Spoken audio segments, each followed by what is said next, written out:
Coucou tout le monde, bienvenue sur ma chaîne, c'est Myriam. Je suis contente de vous retrouver dans cette nouvelle vidéo. Si tu es nouveau sur la chaîne, je t'invite à t'abonner, cliquant tout juste en dessous. Clique et active la cloche pour ne pas manquer mes prochaines publications. Aujourd'hui, je reviens vous parler de la dimension spirituelle d'un être humain. Oui, la dimension spirituelle de l'homme. Où en es-tu avec ta vie spirituelle? Je sais que beaucoup diront, mais Myriam, que veux-tu dire par là? Qu'est-ce que tu en sais de la spiritualité et tout? Tout d'abord, il faut savoir que l'homme est fait de corps, d'esprit et d'âme. C'est le corps qui vient envelopper l'esprit et l'âme. Donc, du moment où l'homme est esprit, il doit avoir une vie spirituelle. On ne peut pas comparer l'homme à un animal, non. Pourquoi l'homme a reçu le pouvoir de dominer sur les animaux? Pourquoi Dieu a dit à Adam de nommer les animaux, les oiseaux du ciel et les bétails? C'est parce que l'homme, il est différent des autres créatures de Dieu. Il est doté d'esprit, oui. Et c'est cet esprit qui fait de nous un être spirituel. Par conséquent, nous devons avoir une vie spirituelle. Vous savez, la Bible dit que nous avons été créés à l'image de Dieu. Et comme vous pouvez le constater, le même pouvoir que notre Dieu le Créateur a, nous l'avons aussi parce qu'il nous a créés à son image. Au commencement de la terre, il fut la parole, oui, parce que Dieu a ordonné à tout ce que nous avons sur la terre de se reproduire, de se créer. Il a dit que la lumière fit et le monde a été éclairé. C'est vraiment merveilleux. Et l'homme a reçu le même pouvoir. Et c'est d'ailleurs ce pouvoir qui lui a permis à Adam de donner de nom aux animaux. Adam ne connaissait pas ces animaux. Il ne sait pas où ils vivent. S'ils vivent dans les montagnes, dans les eaux. Non, pas du tout. Mais quand même, il a pu donner un nom à chacun de ces animaux selon leur milieu de vie. Donc, toi qui me regardes et qui ignore encore qui tu es en Christ, sache qu'en Christ, tu es esprit et tu dois avoir une vie spirituelle. Qu'est-ce qu'une vie spirituelle? Une vie spirituelle, c'est une vie invisible qui n'est pas physique au fait. Et c'est l'homme seul qui est doté de cette capacité d'avoir une vie spirituelle. Vous savez, Jésus, il a été conçu dans le ventre de Marie par l'Esprit Saint. Et ça encore, c'est quelque chose de spirituel, quelque chose qui n'est pas physique. Ça a été d'abord spirituel et après ça s'est manifesté physiquement. Et Jésus est venu sur la terre. Il a été homme et ensuite il est mort à la croix pour nous. Et c'est ça que j'appelle vie spirituelle. Je veux vous dire par là que à côté du monde physique, il y a le monde spirituel. Les deux mondes sont parallèles. Et pour que quelque chose s'accomplisse physiquement, il doit d'abord s'accomplir spirituellement. Et c'est exactement cela qui provoque des problèmes dans la vie de beaucoup d'enfants de Dieu. Parce que leur monde spirituel est combattu, raison pour laquelle ils ne voient pas certaines choses s'accomplir physiquement dans leur vie. Mon frère, ma soeur, si tu n'as pas une vie spirituelle, ce sera vraiment difficile pour toi d'avancer sur cette terre des vivants. Parce que le diable, il a compris tous ses secrets. Raison pour laquelle il s'arrange pour visiter les enfants de Dieu quand ils sont endormis. Et d'ailleurs, la Bible le dit. Je vous mettrai les versets ici pour que vous lisiez aussi. La Bible dit, nous sommes visités pendant que nous sommes profondément endormis. Il y a des esprits qui nous visitent. Et beaucoup d'enfants de Dieu sont encore dans l'ignorance. D'autres font des rêves bizarres qu'ils ne comprennent pas. Ils vont te raconter, ah, quand je dormais, j'ai rêvé que je couchais avec quelqu'un. Quand je dormais, j'ai rêvé un chien me poursuivait. Quand je dormais, je me suis vue en train de manger. Tout ça là, c'est ta vie spirituelle. Mais Dieu est en train de te montrer que ta vie spirituelle est polluée et que tu dois te lever et combattre. Parce que la Bible dit que nous sommes en guerre. Oui, il y eut une guerre au ciel. Et les anges déchus et leur maître Satan ont été projetés sur la terre. Et dès lors, nous aussi nous sommes combattus. Et c'est une guerre constante. Et tant que tu es sur cette terre des vivants, sache que tu es en combat. Et chacun doit porter sa croix. Jésus-Christ, il est venu sur la terre. Il a porté sa croix. Et toi aussi, mon frère, ma soeur qui me regarde, tu dois porter ta croix. Chacun a sa croix. Et ta croix, c'est le combat que tu dois mener. Et tu dois aller jusqu'à la victoire. Tant que tu n'as pas la victoire, tu ne dois pas baisser les bras. Tu dois continuer de te battre. Tu dois continuer de lutter. Et même après la victoire, sache que la bataille n'est pas terminée. Parce que le diable et ses agents ne dorment pas. Le diable et ses agents, ils ne dorment pas.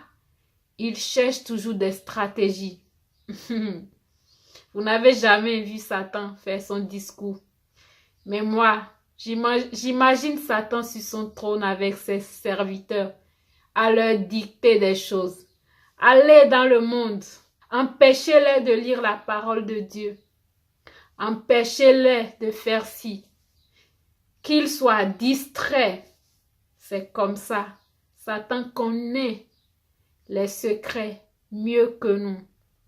Alors toi qui n'as pas une vie spirituelle, il faut que tu la crées cette vie spirituelle. Et seulement à travers la prière, à travers l'adoration, tu peux avoir cette vie spirituelle. Parce que laisse-moi te dire que Satan peut te cacher ta vie spirituelle. Oui, parce que à travers ta vie spirituelle, Dieu aussi te visite. Et si tu vis sans visitation divine, laisse-moi te dire que ta vie est noire.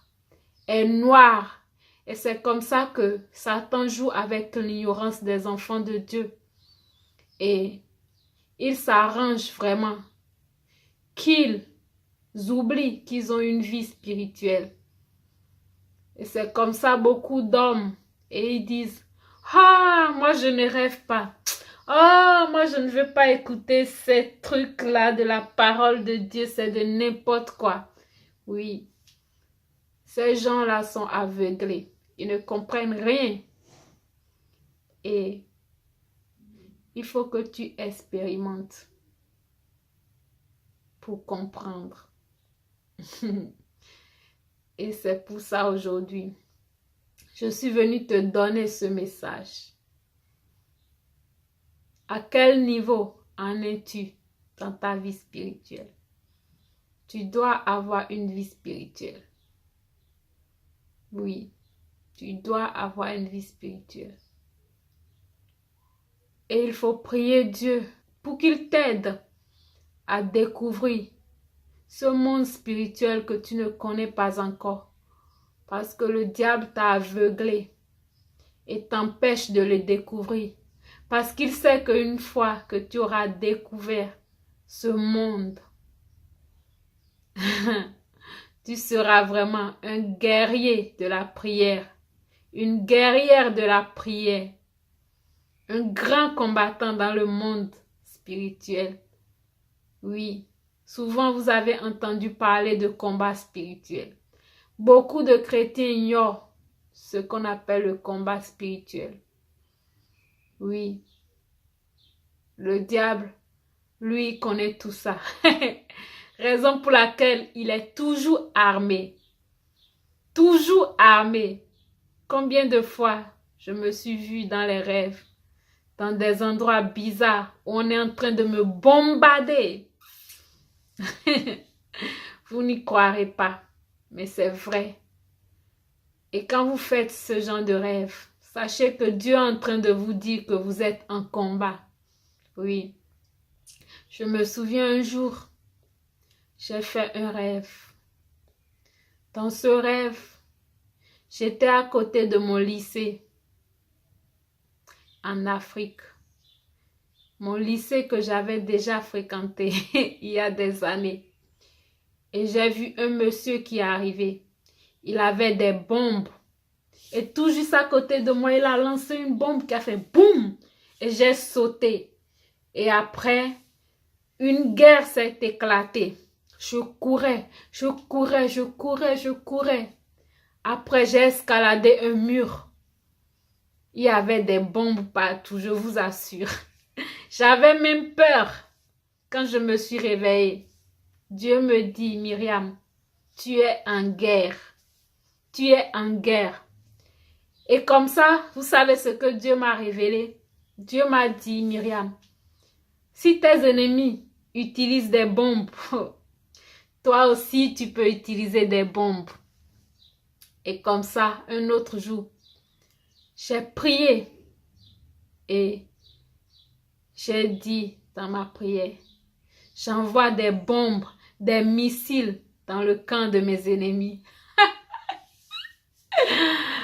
Ce soir-là, je me suis retrouvée dans mon quartier où j'ai grandi en Afrique.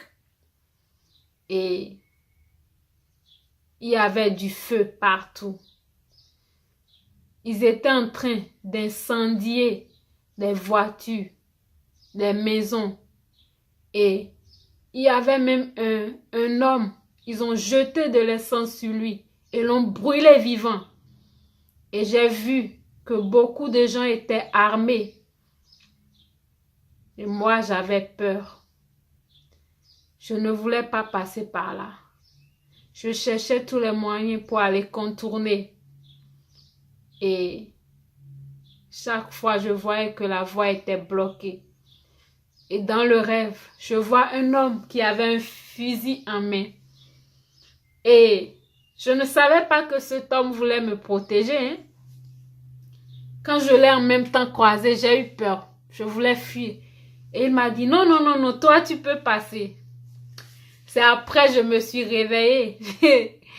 Et l'Esprit de Dieu me dit, cet homme que tu as vu en rêve, qui t'a dit de passer, c'est un ange de Dieu.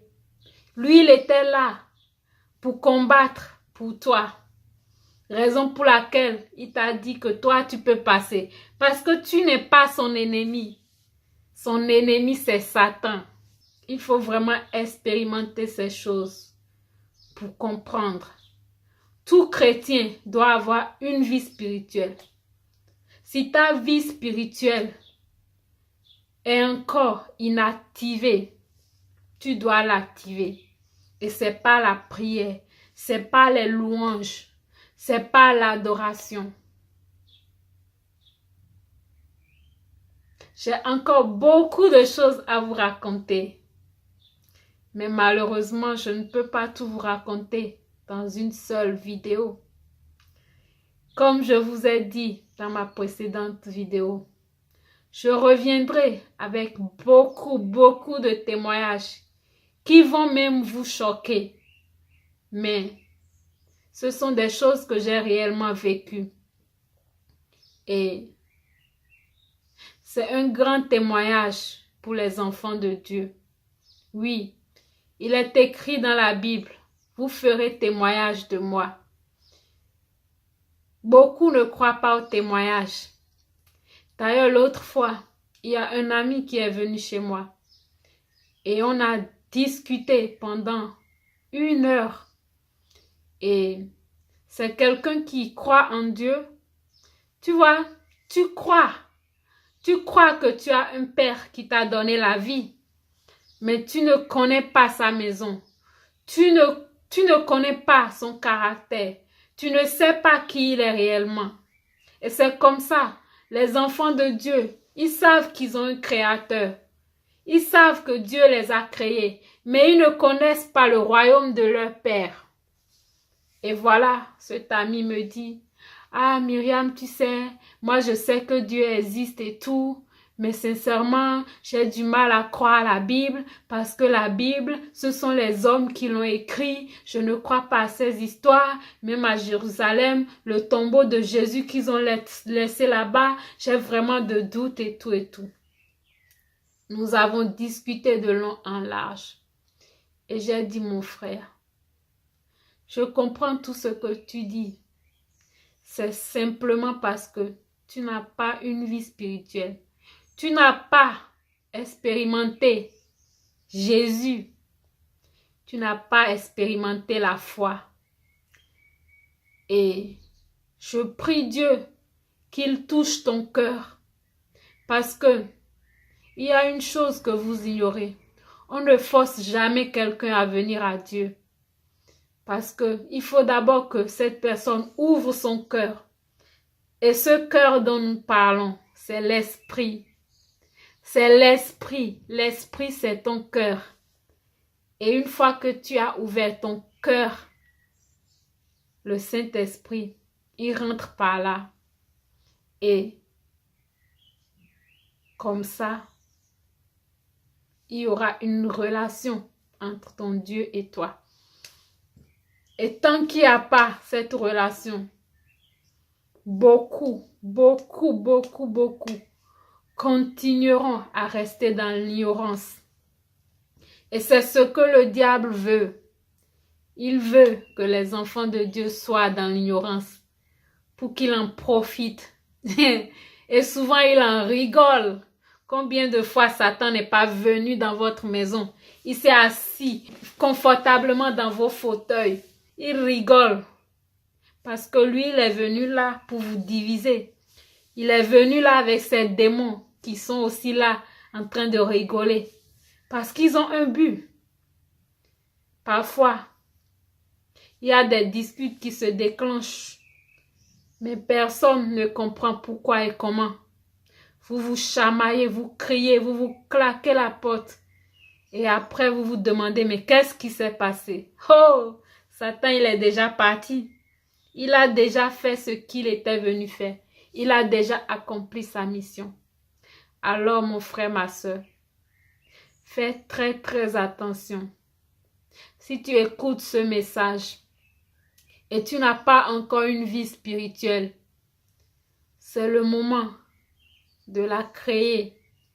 Parce que ta vie spirituelle va te permettre de savoir qui tu es en Christ, qui tu es réellement et qu'est-ce que tu es venu faire sur la terre. Oui, ta vie spirituelle va te permettre de te découvrir, de découvrir tes potentiels, tes talents. Ta vie spirituelle va te conduire vers ton salut. Parce que sans la vie spirituelle, beaucoup d'enfants de Dieu perdront leur âme et ils seront étonnés un jour que ils sont en enfer pendant que d'autres sont à la porte du paradis. Alors, mon frère, ma soeur, crée-toi une vie spirituelle en méditant la parole de Dieu qui va tout d'abord t'aider. Parce que la Bible dit, tu connaîtras la vérité et elle t'affranchira. À travers la parole de Dieu, tu connaîtras la vérité. Et une fois qu'elle t'affranchit, cette vérité, le diable sait que tu es délivré de ton ignorance. Et avant de t'attaquer, il va bien réfléchir. Parce qu'il sait que toi aussi, tu as des stratégies. Donc, voilà, je vais m'arrêter là pour aujourd'hui. Dites-moi ici dans les commentaires ce que vous voulez que je traite comme sujet la prochaine fois. Et si vous avez des questions à me poser, si vous avez quelque chose à me dire, écrivez-moi ici dans les commentaires. Ça me fera plaisir de discuter avec vous. Et une dernière chose avant que je ne parte. Vous avez pu constater que j'ai changé le nom de la chaîne. Maintenant, la chaîne va s'appeler « Je suis la princesse de l'Éternel des armées ». Oui. Pourquoi ce nom? C'est parce que, voilà, ça fait un bon moment que je sentais une voix qui me disait « Myriam, tu es la princesse de l'Éternel des armées ». Et cette voix a résonné en moi pendant longtemps, au point où j'ai fait un cadre, un petit cadre, et j'ai écrit dessus « Je suis la princesse de l'Éternel des armées ». Tout le monde en rigolait, mais j'étais la seule à savoir le message que Dieu m'avait donné. Et je sais aussi ce que ça représentait pour moi. Et Miss Kylie, c'est un nom que j'ai inventé juste quand j'avais créé cette chaîne. Mais plus je viens parler de la spiritualité, de Dieu et tout, le Saint-Esprit me dit, Myriam, cette chaîne va s'appeler « Je suis la princesse de l'Éternel des armées » parce que tu es la princesse de l'Éternel des armées. Bref, je fais la vidéo ici. Si vous voulez, on va en reparler une autre fois. Mais c'était juste pour vous dire que, voilà, désormais, le nom de la chaîne a changé. Et ne soyez pas choqués. Si vous n'aimez pas ces sujets, je suis désolée pour vous, mais voilà. Sur cette chaîne, on parlera plus de ça. C'est ce que Dieu m'a mis à cœur de faire. Et c'est ce que je vais faire. Voilà, bisous et à la prochaine. Ciao!